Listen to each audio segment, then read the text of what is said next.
So how do you play fast when you solo? Of course, one thing is the actual playing fast. Another thing is to absolutely, burst into runs when you're soloing.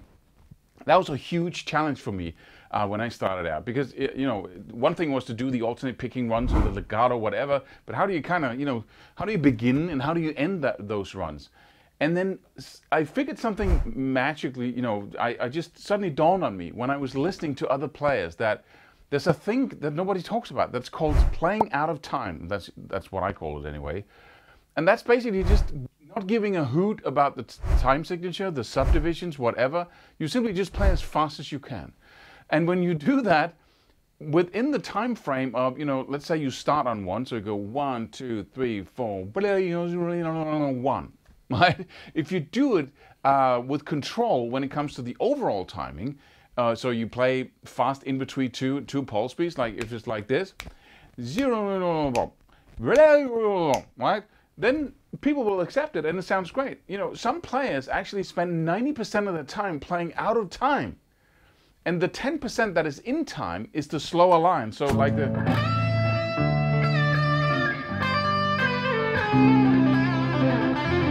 that's out of time. All I played there was just completely out of time, right? That's in time.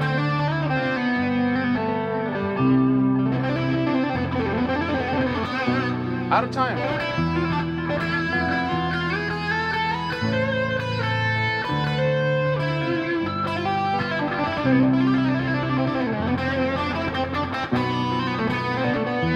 Right? So you can basically do it all the time. And the way to do it, the way to practice it, is to just take whatever. Right? I don't care what it is. Right?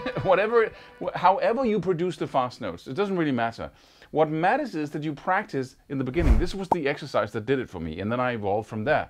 Was that I said, okay, 2, 3, 4, 1, right? So I count to 4, and I have these bars, and every time a bar shifts, I go from slow to fast, right? So I go, okay, phrasing, and then fast, and then phrasing, and then fast. So it's all a discipline, a game of ending on 1 and starting on 1, right?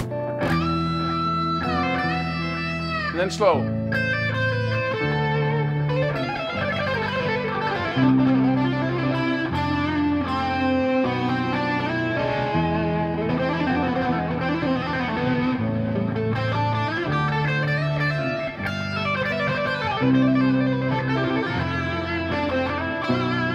Let me just take something extremely simple so it makes sense, right?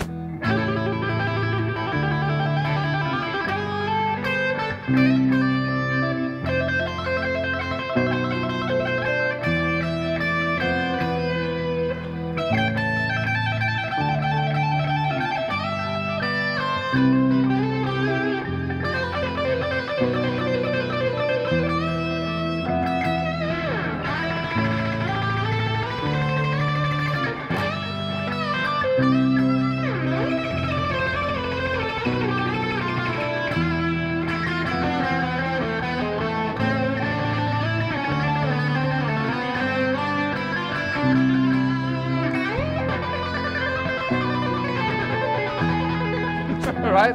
So,